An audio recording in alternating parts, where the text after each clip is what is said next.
অবৈধ ড্রাগস পাচার করতে গিয়ে দুর্ঘটনার কবলে পড়ল 4 চাকার বিলাসী বাহন। সোনাই থানার অন্তর্গত কাজীডহরে সংঘটিত চাঞ্চল্যকর ঘটনা। দুর্ঘটনাগ্রস্ত ব্যক্তিগত বাহন থেকে উদ্ধার সন্দেহজনক হেরোইন। দুর্ঘটনা সংঘটিত করে ঘটনাস্থল থেকে পলায়ন করেছে পাচারকারীরা। শনিবার বিকেলে সোনাই থানার অন্তর্গত কাজীডহর দ্বিতীয় খণ্ড এলাকায় AS11J0245 নম্বরের একটি গাড়ি নিয়ন্ত্রণ হারিয়ে রাস্তার পাশের পুকুরে পড়ে যায়।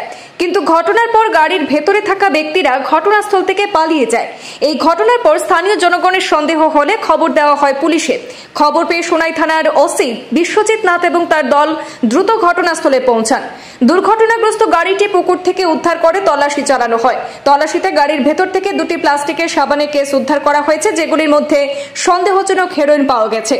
স্বাধীন প্রত্যক্ষদর্শীদের উপস্থিতিতে উদ্ধার হওয়া সেই সন্দেহজনক হেরোইন পুলিশ প্রশাসনের নিয়ম মেনে বাজেয়াপ্ত করা হয়েছে বলে জানা গেছে। পুলিশের তথ্য অনুযায়ী বাজেয়াপ্ত সন্দেহজনক হেরোইনের মোট ওজন ছিল 23.83 গ্রাম। এখন পুলিশ পুরো ঘটনার তদন্ত শুরু করেছে এবং পাচারকারীদের খোঁজে তৎপরতা শুরু করেছে বলে জানা গেছে।